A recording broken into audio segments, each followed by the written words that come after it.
Welcome to City 17. Ian, it's been 20 years since the release of Half-Life 2. Basically changed gaming forever. Absolutely. 20 years though. I'm scared to say it, but that's probably older than some of our viewers watching this video right now. Some people in their 20s, they've got a job and a car. Kids even, geez, Half-Life 2 could be sat on the corner smoking cigarettes, drinking a bottle of whiskey and getting into all sorts of trouble. Half-Life 2 is old enough to reminisce about its childhood. That's insane. Good God. In my head, Half-Life 2 is always going to be something that happened a couple of years ago, Yeah, like the turn of the millennium. I always remember that as being like kind of close, but now it's so far away. Yeah. It's crazy. That's ancient, man. That's like the 60s when we were kids. I know. That's insane, It's terrifying. But we can't spend the whole video going on about how old we are. What's wonderful about Half-Life 2 is that it's been maintained and updated for modern platforms in its entire life. It has never been in danger of becoming lost media like other. Oh, definitely. Like loads of games from the era are actually really difficult to get running these days, but Half-Life 2, 20 years old, not only does it still run, but it runs really nicely and it still holds up. Yeah. Because that art design is incredible. I think they've updated the tech a number of times. They've ported it over to new versions of the source engine and stuff like that. They've maintained it as an experience that is always fresh and it's always modern. It's not quite game preservation. I think we were talking before we started recording about how the original Xbox version, which I believe is the version that you played initially. That's right. Is like the only way you can actually play the original 2004 version of the game now. Yeah. Basically, if you think about it, Half-Life 2, and people are going to hate me for this probably, Half-Life 2 is kind of like the Star Wars of video games, because Star Wars still holds up to this day, and it's been altered and changed and stuff, George Lucas added a load of crap to it. In a way, Half-Life 2 is better than Star Wars because the stuff that's been added to Half-Life 2 since has made it better, whereas I would argue that the stuff that's been added to the original Star Wars trilogy has made it worse. They've now made it to the point where there is more Star Wars than there is good Star Wars. Has there ever been a bad Half-Life, though? This is what I want to know. I don't think so. I mean, I think people like Blue Shift, right? And the opposing forces and all that stuff, the Gearbox ones. I don't think there's ever been a bad Half-Life game. And there's not likely to be one because they're clearly not making it. I mean, they had a good go with Half-Life Alyx, which they did. Is up there as easily one of the best VR games available. So, there's a chance that maybe they're working on a flat Half-Life game that will come out at some point, maybe. I don't know. It would be nice if they were. Valve have kind of got that Nintendo thing where they won't make a new game unless they've got like a new kind of technology that's going to enhance the experience, right? So it's not quite the same approach as Nintendo, but it's that similar thing of like we're not going to do anything unless there's a really good reason to do it and a synergy with a new tech that comes along. So that's why they did Half-Life Alyx. They had the Index VR stuff going on, and they've been real proponents of all that.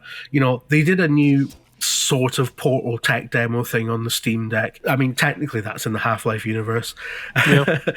And what would it take for Valve to go ahead and make a new Half-Life 3? It would have to be something revolutionary that comes along in the home sort of gaming space. And I did wonder if they would make ray tracing a real key part of a new Half-Life.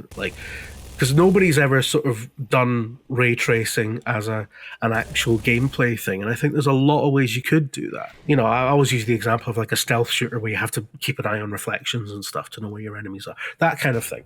I'm not a game designer. Actual game designers will probably have better ideas than that. But I did wonder if Valve would jump on that, but they didn't. Yeah. So I don't know. I don't know what they would do. And I can't think of anything. You could have like a monster that's like a reverse vampire. so you can only see it in reflections. Yeah. Oh, yeah. That makes sense. Yeah. Some kind Like of some sort of mad Doctor Who villain. Yeah. Anyway, we're getting massively sidetracked, but we just wanted to talk about how Half-Life 2 is still a modern experience. It's still an experience that holds up. And I know part of that is because it's been constantly updated and it's had this sort of lease of life that has never expired, like we were talking about. But a huge part of it is just that it was a massively innovative game, and I think it affected, on some level, quite a lot of the games that came after it. Oh, absolutely. Like the immersive sim stuff, the intricate sort of physics simulation. You know, it was built to really take advantage of that Havoc physics that they built into the Source engine. And it's just stuff like that that really makes you feel like you're actually inside City 17, you know? The first time I ever played it was on the original Xbox. All the physics stuff was brand new to me. So like I remember playing on the Xbox, and you know, you have these like weird, they fairly simple now, but little seesaw style puzzles where you pick up a barrel, you put it on a plank of wood, and it like all that stuff was like, what the hell? This is mind blowing to me. My earliest memory of Half-Life 2 being a massive thing was I was working in Maplin at the time. And we were selling like expensive GPUs by the bucket load because loads of these mad bangers were coming in and going, I need to upgrade my PC for Half-Life 2. So this is like early 2000s versions of crypto miners, right? Yeah. This is proper. I would argue that playing Half-Life 2 is a much more noble reason to buy a GPU. But yeah, there were people coming in and they were constantly talking about Half-Life 2, and you know, I didn't keep up with the games press or anything at the time, so I was like, oh, they're doing a sequel, cool, all right. The crowbar game, right? The crowbar game, yeah, okay, yeah. And I didn't really think much of it, and then I ended up playing it. I think I might have even borrowed a GPU from work to see what the fuss was about, and it was just mind-blowing, the amount of interactivity in that world, how it had this really like consistent sort of art style, this vision that it didn't waver from. It was really stark. It was really, I'm not saying it's the first game to have an art style or anything, but it was so well realized in the way that cinema is well realized. And it wasn't cinematic, but it did have that kind of premium sort of feel about it, and I think that's really important. Oh yeah, it felt like you were in your own action movie because everything was so like immersive. You had all these NPCs that would run around and talk to you and stuff. You had these set pieces of explosions going off, and you know, combine soldiers falling downstairs, being chased by exploding barrels. Everything was kind of like an event and a cool little moment. When you're talking about cinematic-y stuff, right? The intro to Half-Life 2, just like the intro to Half-Life 1, you know, you're kind of stood there listening and watching stuff happen, and then you emerge out into the holding pens of City 17. It starts off really cinematically, and then like it slowly ramps up into like an action game. Then it slows down for these physics puzzles. Then it opens up into like kind of like a open world light areas with the car you're on. And then obviously my most memorable bit is the horror stuff from Ravenholm. Oh god, like, yeah. That is still holds up as one of the scariest like horror like experiences you can play in a video game. It's genuinely one of the best horror games ever made, and it's just a bit of Half-Life 2. Yeah. And I think that's part of the magic of Half-Life 2 is it doesn't just do one thing great, it does loads of things great. It's from the weapon handling, like the imaginative weapons. I mean, right at the end where you get the gravity gun and stuff, you know, like all this kind of, it just keeps, it's the Nintendo thing almost. Like, you know, like with Mario games, a really good Mario game is one where every single Mario level does something a little bit different. Half-Life 2 is the same. Every single level, you know, they're not as short as Mario levels, but each one has a unique spin on it, a unique twist. Are you climbing the insides of a crumbling bridge, firing homing missiles at an attack helicopter that's circling you, or are you sneaking through sewers trying to, you know, avoid barnacle tongues? It's all just, it's different all the way through, and it just keeps, there's a lot of games that I've played in the past where, after about 2 or 3 hours, fatigue sets in because you know what the game's doing. You can read the game's gameplay. It's like, yeah, okay, this is going to be the same for the next 8 hours or so. But Half-Life 2 just, it's always throwing new things in, testing you with physics puzzles you can't, you've not really... Back in the day, these kind of physics puzzles just didn't exist. So, the magic of working them out for the first time is just like, whoa, my mind, it has been blown. I remember it being a little bit of a difficult thing to sort of get your head around initially because it changed the language of video games.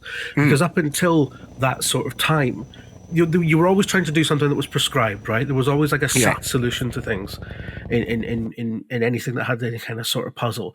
And all of a sudden this game comes along and it's just like, there is a solution, but you've got to figure it out using something akin to real world physics. And there's multiple sort of ways you can achieve it. You can, getting the ballast right and all the objects you have. And it's just it required a bit of a rethink. And when I say that Half-Life 2 absolutely changed the game, no pun intended, it just means that everyone just upped the ante. Yeah, when you said the ballast thing, I gave me the flashback of that bit where you have to grab barrels, dive underwater, let them go and float them up into this cage. To float the cage up to kind of adjust a platform so you can go. All these things were just how the hell do I get past this bit? And then you just get that strike of a match, piece of genius. You're oh shit, that's how it works. Yeah. I remember the Tomb Raider reboot doing shit like that, years later. If there's any evidence that Half-Life 2 just had that sort of impact, it's Tomb Raider was already a massively well-established thing by the time Half-Life 2 came out. And yet, a few years later, only about, less than 10 years later, here's Tomb Raider just doing Half-Life stuff because that's what video games are now. And it was a real moment of this is what video games can be, and this is what they are now, because everyone's going to have to up their game. It was phenomenal, and of course, it was also the thing that brought in Steam, right? To install Half-Life 2, you have to install Steam, and that was the start of Steam getting onto everyone's machines and becoming the big storefront that it is today. That obviously massively changes the game as well because the PC completely ditched physical distribution for the most part. I mean, have you seen an optical drive on a PC in the last 10 years? I haven't, No, absolutely not. I have a standalone one that I can plug in if I really need. No, I haven't. It's like a bespoke bit of kit now. It's like having a Betamax now, isn't it? So yeah, I've got a couple of big box PC games on my shelf. You don't see those anymore. Everything changed from this point onwards, and yet 20 years, you go back, it's as you remember it, which is much better than it actually was. Because it's been updated and everything. But it's a phenomenal achievement, and I understand why they haven't made a 3, because it's kind of how do you top that? And you can't. Even with the episodes, there was slightly diminishing returns. I think I can just imagine Gabe Newell just looking at episode 2, at Half-Life 2, and going, "I've got nothing." That was it. That was my shining moment, and now it's Half-Life 3 is their version of George R.R. Martin's Winds of Winters or whatever it's called. I can't remember. The unfinished book. But you know what else is keeping this alive, though?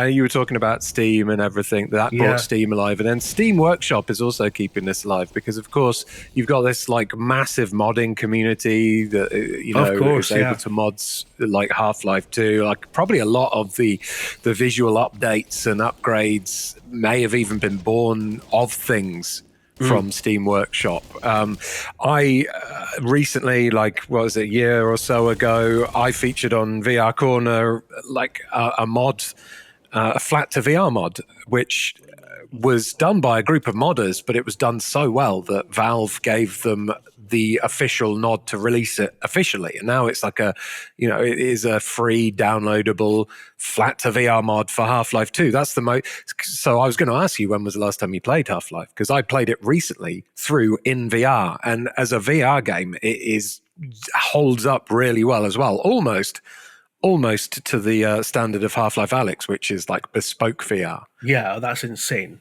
It just goes to show how sort of adaptable their tech was, and how, once again, it's not just about the artistry of it and about how good the game is, but the tech underpinning it was so good, so modular, so dependable. But yeah, to answer your question, the last time I played it was literally today when I was capturing footage for this. So nice. So it's all kind of fresh in your mind at the moment. I just really loved how it's one of the very rare, not early PC games, but old PC games that runs really well in ultra-wide. There's loads of games that just don't know how to cope with ultra-wide at all, and there's always like a UI mess or they're stretched, or and there's a lot of new games that can't cope with ultra-wide, let alone old ones. So and it's got this flawless like ultra-wide performance, and it feels like a game from yesterday. So yeah, it's very good.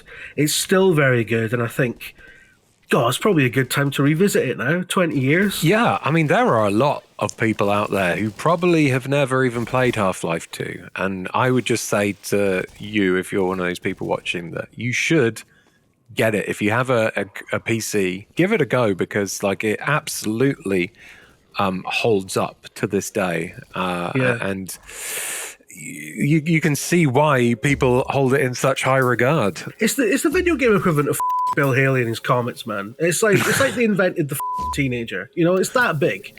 There's no, you can't overstate how much of a game changer it was. So if it's something that you haven't played, you're actually like missing such a massive part of the history of this entire medium, and you need to get on that, because it's like having not seen Star Wars, to go back to that. It's just who would insane. have never have seen Star Wars? I've met people, man, honestly, and I just look at them like, what have you been doing? There's a really good reason in the pipeline to revisit it, talking about ray tracing, because some enterprising modders have used the NVIDIA Remix project to make Half-Life 2 RTX. So very much looking forward to seeing how that pans out. Holy moly. Well, yeah, I mean, when you're going along on the hovercraft across the water and, along the dunes with little puddles everywhere, so that's going to look awesome. Hey, we all know a water guy, right? Hey, game's got good water. I mean, that's going to be some of the best water in history of the entire medium. It's going to be groundbreaking water all over again. Yeah, it's going to be such good water, man. Water better time to play Half-Life 2, right? In all seriousness, though, remember to hydrate. And let us consider the fact that for the first time ever, as a species, immortality is